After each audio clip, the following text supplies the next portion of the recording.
Aurore Delplace et Kevin Levy forment un couple uni depuis près de 15 belles années. Et de leurs amours est né le petit Aaron, le 8 octobre 2021.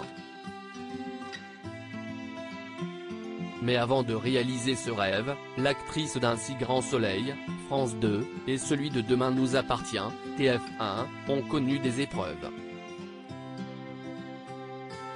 Des drames sur lesquels ils sont revenus à l'occasion d'une interview. La belle blonde de 36 ans, qui incarne Johanna Lemeur dans la fiction de France 2, et Kevin Levy ont pris la parole dans le podcast Les Rencontres de Julie.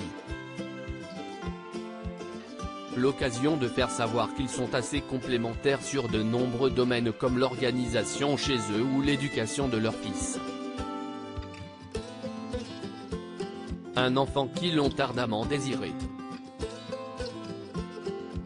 Mais avant de réaliser leur rêve, l'interprète de Bruno Paoletti et sa belle ont mené un long combat comme l'a rappelé la jeune maman. J'ai un petit peu galéré puis Aaron est arrivé. Mais si est vrai que toute ma grossesse, jusqu'à ce que je sois grosse, j'étais en flip permanent. Donc, ça a été dur de profiter complètement de ma grossesse, a-t-elle déclaré.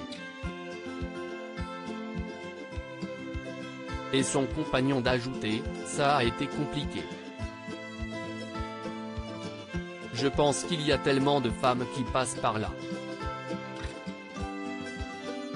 Aurore Delplace a ensuite regretté que ce sujet ne soit pas assez évoqué car on se sent seul, même si on ne l'est pas.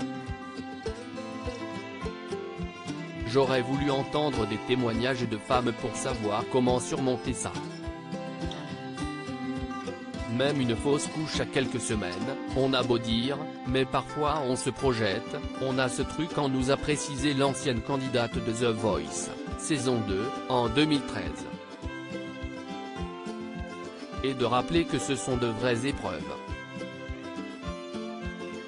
Un combat déjà évoqué, ce n'est pas la première fois qu'Aurore Delplace évoque ce triste sujet en interview.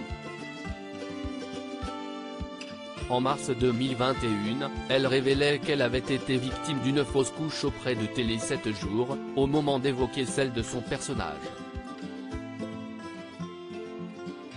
Le moment fort, pour moi, était celui de la fausse couche. Il y a énormément de femmes qui vivent cela, et je l'ai moi-même vécu aussi. Je trouve ça très bien d'en parler, j'aurais même aimé le développer un peu plus, déclarait-elle. Quelques mois plus tard, en octobre 2021, c'est auprès de Télépoche qu'elle s'est penchée sur son combat. Je l'ai tellement attendu ce petit bébé. Je suis tellement heureuse que je voudrais crier ce bonheur. Et d'autant plus que j'ai connu quelques soucis, un avortement, une grossesse extra-utérine, une fausse couche. Confiait-elle notamment.